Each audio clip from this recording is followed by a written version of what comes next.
மாப்பிள, நீங்க நிஜமாலும் ஆம்பளை தானா? 2 வருஷம் ஆகியும் குழந்தை இல்லையே, அதான் கேட்டேன்.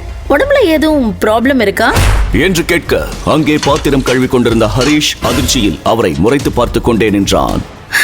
என் மூஞ்சில அப்படி என்ன எழுதி ஒட்டி இருக்கு? இப்படி முறைக்கிற?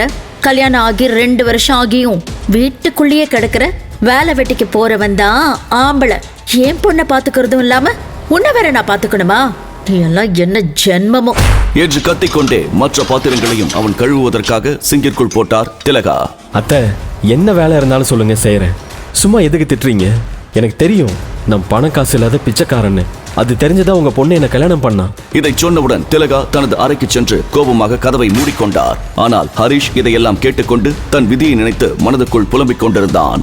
உண்மையில் அவனிடம் பணமும் இல்லை, வேலையும் இல்லை.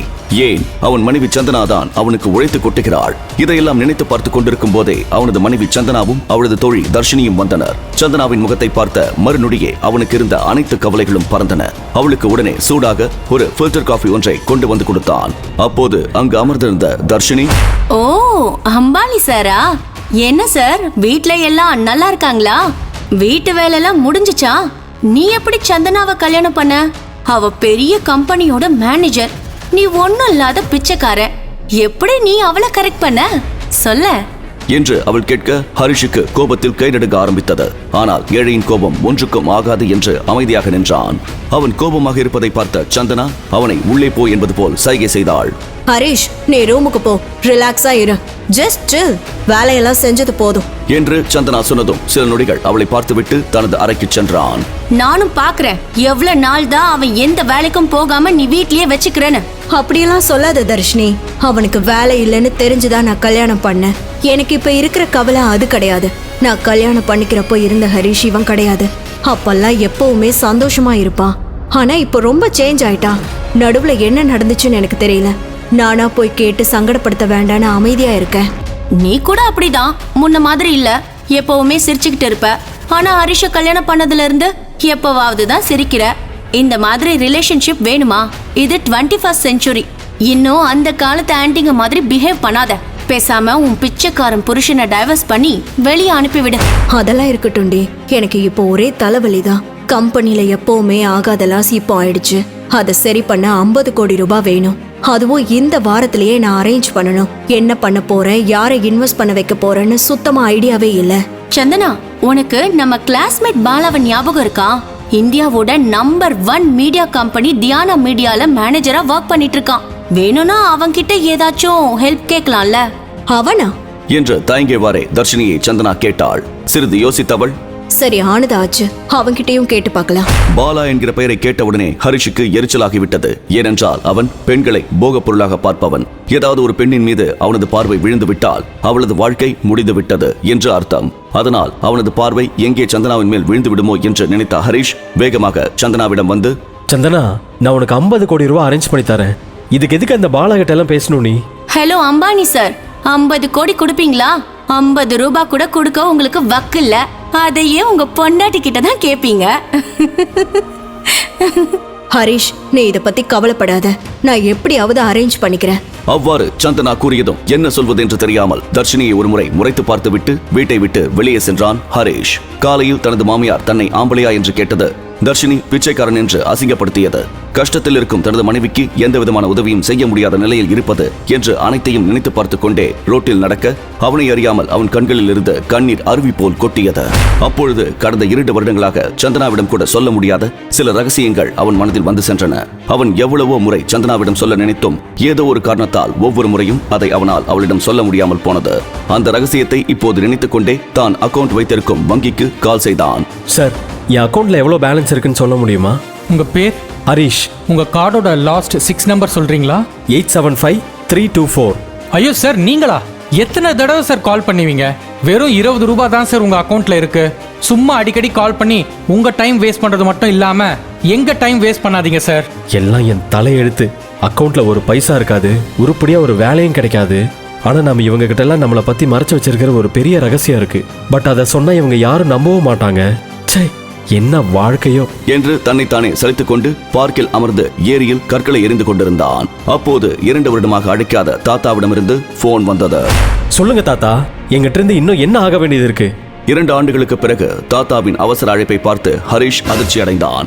அவர் சொன்னதை கேட்டு ஹரிஷின் கால்கள் நடுங்க ஆரம்பித்தன. ஏதோ ஒரு முடிவெடுத்தவன் போல் வீட்டிற்கு கிளம்பினான். அவன் வீட்டுக்கு வந்ததை பார்த்த தர்ஷினி, இங்க பாரு, வந்துட்டாரு உன் கோடீஸ்வர புருஷன். நான் கிளம்புறேன் என்று சொல்லிவிட்டு அங்கிருந்து கிளம்பினாள். ஆனால் அதை பற்றியெல்லாம் கவலையே இல்லாமல் இருந்தான் ஹரிஷ். அப்போது அங்கு ஹரிஷின் மாமியார் திலகா வந்தார்.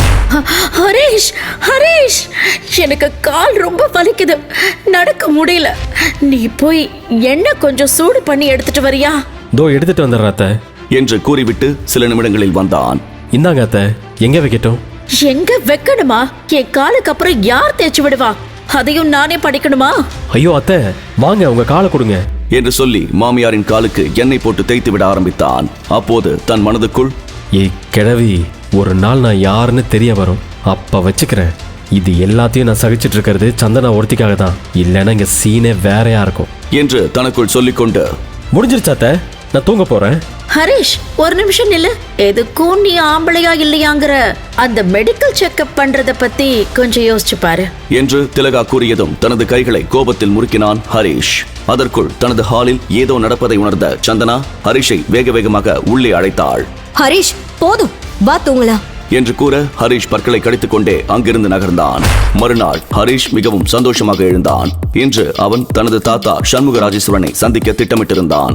ஆனால் ஹரிஷின் மாமியார் திலகா இன்று சந்தனாவின் காரை எடுத்துக்கொண்டு வெளியே சென்றதால் சந்தனாவை ஹரிஷ் அலுவலகத்திற்கு அழைத்துச் செல்லும் சூழ்நிலை ஏற்பட்டது. ஹரிஷ் தனது பழைய ஸ்கூட்டரை எடுத்தான். சுத்தமாக கழுவி துடைத்து மிகவும் சந்தோஷத்துடன் தயாரானான். அப்போது சந்தனா, ஹரிஷ், லேட் ஆகுது, ஹாஃப் அன் ஹவர்க்குள்ள போகணும். முடியாதுன்னா இப்பவே சொல்லு, நான் கேப்ல போயிடுவேன். சந்தனா, நான் இருக்கப்ப எதுக்கு கவலைப்படுற? 5 மினிட்ஸ்ல விட்டுறேன், கமான். ஹரிஷின் இந்த சந்தோஷமான மனநிலையை பார்த்து சந்தனாவுக்கு ஆச்சரியமாக இருந்தது. கடந்த 2 வருடங்களாக சிரிக்க கூட மறந்த ஹரிஷ் இவன்தானா என்று ஆச்சரியப்பட்டு அவனை பார்த்தாள். என்ன யோசிச்சுட்டு இருக்க? ஏறு வண்டியில. கடந்த 2 வருடங்களில் முதன்முறையாக தனது மனைவி சந்தனாவை அலுவலகத்திற்கு அழைத்துச் செல்வதால் ஹரிஷ் மிகவும் சந்தோஷமாக இருந்தான். அதனால் அவளுடன் இன்னும் சிறிது தூரம் செல்ல வேண்டும் என்று அவன் மனம் ஏங்கியது. ஆனாலும் தான் சந்தனாவை விரைவாக அலுவலகத்திற்கு கொண்டு சேர்ப்பதாக கூறியிருந்ததால் 5 நிமிடங்களுக்குள்ளேயே அவளது அலுவலகத்தை அடைந்தான். ஹரிஷ் சந்தனாவை அலுவலகத்தில் விடுவதற்கும் அவளது நண்பன் பாலா ரோல்ஸ் ராய்ஸ் காரில் வந்து இறங்குவதற்கும் சரியாக இருந்தது. ஹாய் பாலா, கரெக்டான டைம்க்கு வந்திருக்கீங்க. ஹரிஷ், இவர்தான் பாலா, என்னோட ஃப்ரெண்ட். தியானா மீடியால ஒர்க் பண்ணிட்டு இருக்காரு.